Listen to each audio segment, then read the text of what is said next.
পিছনে যাওয়ার কোনো সুযোগ থাকবে না। তাই আমি প্রশাসনের কাছে জানাতে চাই, শ্রদ্ধেয় ডক্টর এস দীপঙ্কর মহাতেরো মহোদয়কে যেভাবে তিনি হত্যা হয়েছেন, এবং অনেকেই আমি বলবো আমরা সেটা ফেসবুকে মানুষগুলোকে চিহ্নিত করতে পারছি, তারা একটি গুরুর, তারা অনেকটা পদলে এবং সে অনুসারী, তারা সকলেই সেটাকে আত্মহত্যা বলে তারা প্রচার করছে। অথচ তারা একটু এইভাবে ভাবছে না একজন বৌদ্ধ ভিক্ষু কেন তিনি আত্মহত্যা করবেন, তার কি বা চাহিদা আছে।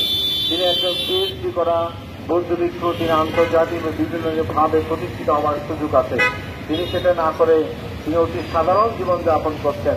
সুতরাং আমরা আসল রহস্যটা না জেনে যদি তারা এভাবেই বলে, আমরা বান্দরবানের সাথে সার্বক্ষণিক যোগাযোগ করে দেখেছি, তারাও বলছে আমরা কোনো ক্রমে এটা বুঝতে পারছি না আসলে বিষয়টা কেন হয়েছে।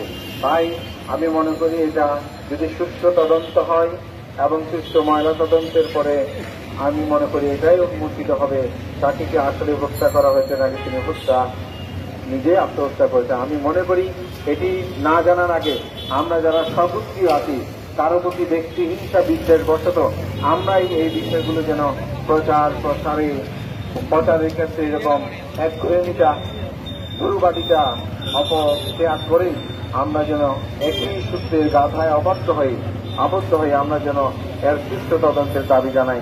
এই প্রত্যাশা করে শ্রদ্ধেয় ভ্রান্তির পারলৌকিক শান্তি কামনা করে ব্যক্তিগত জীবনের অনেক বিদ্যমান পরম শ্রদ্ধেয় ডক্টর এস দীপঙ্কর মহাতেরো প্রয়াণ আজকে আমাদের জাতিতে একটি মহা শোকের ছায়া নেমে এসেছে।